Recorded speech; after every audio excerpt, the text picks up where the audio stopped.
This is the Milo Beasley Show. This is the Milo Beasley Show. There's only one thing you need to know. This is the Milo Beasley Show. And now, here's your host, Milo Beasley. And welcome to the Milo Beasley Show. Episode number 241. There's a little bit of an error here before I introduce my guest. I was told I was gonna get Coda, so I was super excited, but I got the Coda, which is a little bit better, I think. Well, we are Coda, and we go down roads. So it's about the same thing, really. Yeah. My guest this week. Actually, I have more right to the use of the road's names than he does now. Bearsley was like, you know what? If we're not getting Cody, we're out of here. Everything's going downhill. All right. Hey, buddy, My guest this week, Caden Green, Ronnie Rios, the Coda. Hola. Now, what does the Coda mean? So it's like the Coda is actually a musical term for when something comes to an end. So it's kind of like a dark and musical reference all at once. So kind of. I don't play any. Do you guys play music? Both of us play instruments. What do you? I was in drum corps in high school, and then I was a bass player for a bunch of shitty hardcore bands. I play air drums. That's about it. That's all I got. Yeah. I played guitar and bass and did a little drumming at one point. You guys should have your own band. I've been trying to talk Wolf Taylor into starting a punk band with us, but. And then you guys could play here and then get 2 paydays. Yes, that's what I was trying to do. But... Bro, we're terrible parties. Can I be your agent? Yes. I'll be needs to get us booked. I'll be your agent.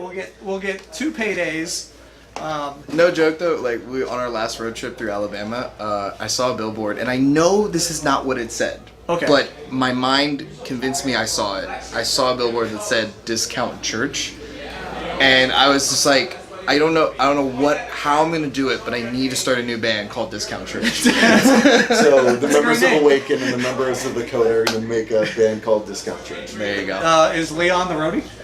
He's gonna do something. I don't know what, something. We'll just do hate breed covers. So we're hanging out here at Fest Wrestling. I absolutely love the atmosphere here at Fest. I mean, you guys have to as well. Yeah, it's literally my favorite show. Period. So how many Fest shows have you guys done so far? Do you guys? Wrestling wise, this is number 5? 4 for us. Because we debuted at Pickle in the Tree 2. We wrestled at Love is the Battlefield 2. And we came back at We Are Family this last one. So then this is number 4. Yeah, so we are here at Love is a Battlefield 3. You guys gonna win? I'd want to. I mean, that's the idea, that's right? Kind of the plan. The payday's bigger. Nobody goes in right, because you get 3 matches. If you get 3 matches, then you get 3 paydays. They triple our pay. And then if you played, your band played a set, my mortgage would be covered. You get 4. Running a racket on Tony.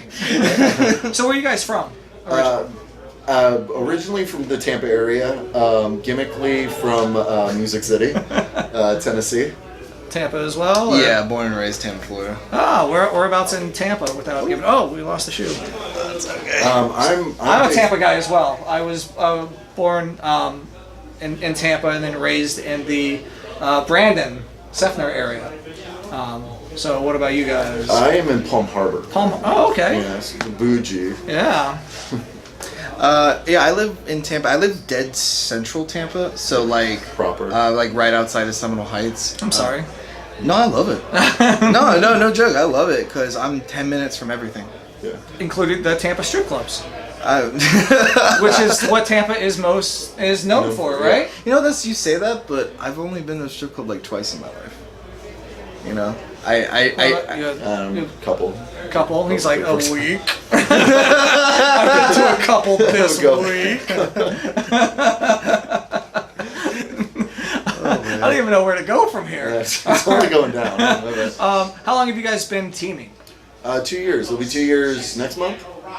I think so. Yeah, March. That's when we started. Where'd you guys start at the Tampa Bay? Tampa Bay Pro Wrestling. Yeah, that's. That story's been told a few times. But I mean, just a quick rehash. We were just 2 guys that weren't doing anything. I was coming off an injury. He was coming off of a 4-year hiatus. Tampa Bay Pro is like the remnants of, I'm sure you remember Uproar Pro Wrestling. Yep. So all the people that were involved with that, like Jay's old students, Jay Lethal, old students and new students started a new promotion, Tampa Bay Pro Wrestling. I came back in that promotion because I'm a Lethal graduate. Caden had familiarity with Jay and was allowed to come in and work for his promotion. And we just met, and it was this thing where like we were just two guys who weren't doing anything, and they kind of just wanted to give us a reason to like give themselves a reason to not really deal with us. So they were like, you two just tag together, do a weird cult thing, because Caden had like a Bray Wyatt gimmick going on at the time. And I don't know, man, like it was one of those things where like me and Caden just like clicked, like we realized we were very similar. We have very similar mindsets. We get along pretty well, which is good when you have to spend like 14 hours a day with someone. You know? And we were just like, you know what, man? We took that chip on our shoulder of like, we're not getting booked, we're not getting used.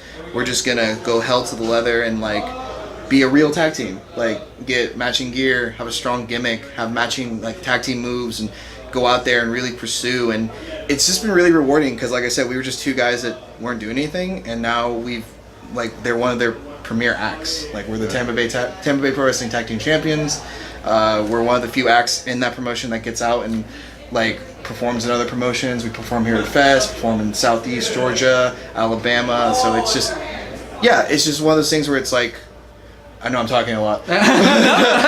He's just nodding like, yep. That's good. But it's just one of those things where like we weren't happy with just showing up once a month to work at Tampa Pro. Now, when you guys go out of town, out of state, who picks up who to drive? Well, right now I don't have a car, so. Wait, so you have to go. So for like, you actually have to go from Palm Harbor to Tampa, then back up. That's a son of a- Well, it's a shootout because he's like right off of 75. Oh, okay. So it's like I just scoop him and we go. Today he met afterwards because he had I had a shoot job thing. He had a shoot job thing. So, but normally I'll leave Palm Harbor, scoop him up on my way to 75, and then we just out and go. All right, so since it's your car and you're the navigator, who gets control of the radio?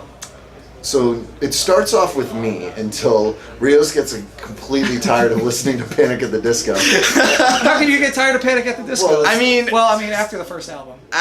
Well, that is true. The first album is great. Thankfully, But the new stuff is really good too. I'm such a Panic at the Disco mark, it's not even funny. No, it's honestly one of those things where it's like, it takes about 3 hours for me to just realize, like, we've been listening to Panic at the Disco a lot. And the last trip was the new Omarosa. Yeah. Probably listened to that CD 10 times through. You're wearing an Omarosa shirt. I am. I'm wearing Britney Spears. Yeah, This is a shout out my old band that broke up, Illuminate Me. Sorry. So we got, I would say, somewhere into Georgia. No. I found out I can't read. That's true. You can't read in Georgia. We have this weird joke now that I'm illiterate in the state of Georgia. As soon as I cross over that state line, I can't You read. couldn't tell what any of the signs said out of nowhere. And we're like, well, it's because you're illiterate in Georgia. Like, I got classes the next week because of it. But we got halfway into Georgia, well, maybe like an hour into Georgia. He goes, have we been listening to the same goddamn Omarosa record the whole drive here? I'm like, yeah. And then he was like, all right, I'm taking over. I'm like, I don't care. Yeah, it's usually like whoever's driving, because we'll trade driving. So usually whoever's driving gets to say what's on the radio. Alright, so a thing we like to do here, this is a great segue, on the Milo Beasley Show, is called the Top 5. Ask a random question. We'll do 5 apiece. Same question, but 5 apiece. Okay. Top 5 favorite Warped Tour bands. Like all time? Yeah. Oof. How many you guys been? How many warps you guys been to? Too Probably many. a fistful. I went. Probably. So I yes. didn't miss one from like age 16 to 22. All right. So top 5 favorite like performances. Like maybe it's a band that you have seen somewhere else, or maybe not all, but that performance at Warped. Okay. No particular order. Right. Yumi and Everyone We Know. Okay. Omarosa. Under Oath. Lights. And Wolfface. Okay. Okay. The Ghost Inside. I literally ran into the pit as soon as they got to the breakdown line in between the lines, like, what do you stand for? And I'm just like, Vanna's one of my favorite bands. I came out to a Vanna song for a long time, so Vanna was really good. Davey Muse jumped into the crowd and like sang with everybody. It was fun. A Boston band that's not really doing anything anymore called Therefore I Am. Okay. Their vocalist was really cool. They're like more of like an old school post-hardcore band, and it was just when Warped Tour was in Vinoy Park on the river. That was my favorite location. That was my favorite location and ever. he jumped into the river at the end of his set because he was so hot. This is gonna sound weird. Metro Station. Hear me out. Wait. Hear me out. I mean, I love Metro Attack, Station. but not when Caleb Shomo took over vocals and their second album came out. Okay. Because they just played their second album, and it was such a beautiful sight of like, because that was then that weird period in like 2010 when deathcore was really popular. So all these like, 6-string bass deathcore kids really liked that new Attack album because it was so fucking heavy. But then they were still a scene band technically, so you saw these like all these little sceney weenies with all these huge deathcore dudes. Hashtag, I'm stealing hashtag City Weenies. Yeah. What? That is the greatest. You're welcome. So that was just a sight to see. And then the last one. Last one. I'm trying to think of one other one that like had an impact on me. I'm sure I'm going to think of one after I leave this, but I'm just going to throw out Every Time I Die. Okay. Every time they play, I've seen them at Warped Tour like 6 times. Every time it was amazing. Right, they play because they don't like to do like back to back, years. Yeah. But like every other year. Yeah, they would exactly. play. Yeah. So Vinoy was definitely my favorite. You know why they moved it that last year?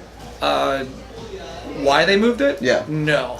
So this last Warped Tour, which is quote unquote the last coast to coast Warped Tour, because they're probably going to turn it into like a Coachella where it's a destination thing. Right. There's 3 this year. Like there's like it's all be in California, but it used to be in Vinoy Park, and then they moved it to the fairgrounds, and it's a lot uglier and wasn't as much fun in that regard. But the reason they did that was because this was right after the Vegas shootings, and Vinoy Park is surrounded by hotels, Right. so it was like just perfect like. I don't know if we can show that on All right, so you guys got to go get dressed and get ready to go fight. Yeah. So anything else before we wrap up? I guess just shout out our social media. Yes, please do. Yes. Where can folks follow you? Facebook.com/WeAreTheCoda. Twitter @WeAreTheCoda. And we don't have Coda Instagram, but we do have personal Instagrams. I'm at Best Bad Guy in the World because I love CM Punk and Razor Ramon. And I am at Music City Messiah because that's my motto. And of course, if you don't already follow me, please do so at The Wrestling Bum. Check us out, all previous 240 episodes on the YouTubes. And so let's go get dressed. I'm actually not getting dressed. I'm staying. I'm staying here. And we'll see you guys next week. Thank you, Melly. SuperCon runs all over the country, actually. Yeah. It's the first one here. First one in Louisville. Yeah, first one. That's what I meant. First one in Louisville. This is my first time in Kentucky. First time ever. Oh. First time ever in Kentucky. Where are you from? I am from Florida. I like how you guys are interviewing me now. Tell us about your mama.